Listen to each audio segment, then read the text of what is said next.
Her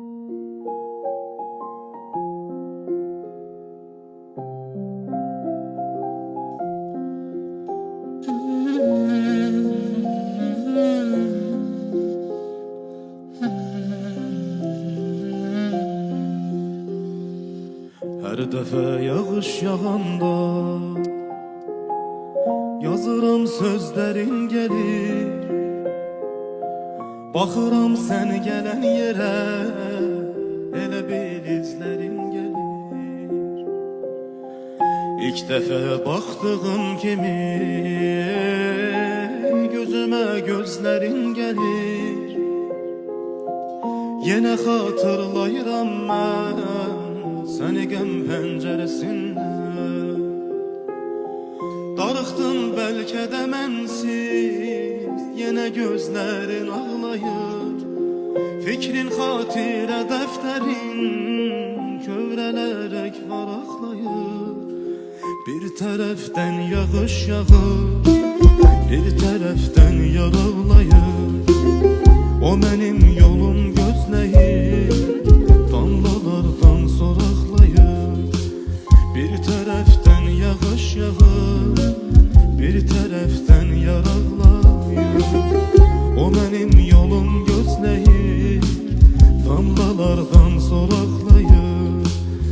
Yenə xatırlayıram mən səni qəm pəncərəsində.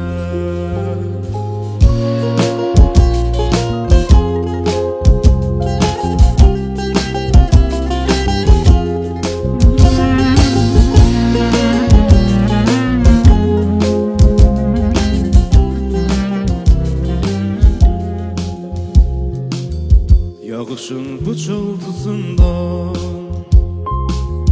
qəhərin hiss edirəm mən. Damlaların axışında gözlərin hiss edirəm mən. Dərdini çəkdiyim kimi fikrinə hey gəlirəm mən. Sevgimiz ağladır səni, ürəyini bilirəm mən. Darıxdın bəlkə də mənsiz, yenə gözlərin ağlayır.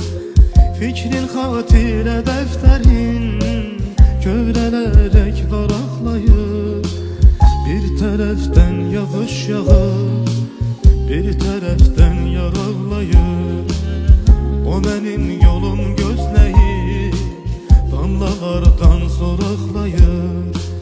Bir tərəfdən yağış yağır, bir tərəfdən yar ağlayır. O mənim yolum gözləyir, damlalardan soraqlayır. Yenə xatırlayıram mən səni qəm pəncərəsində.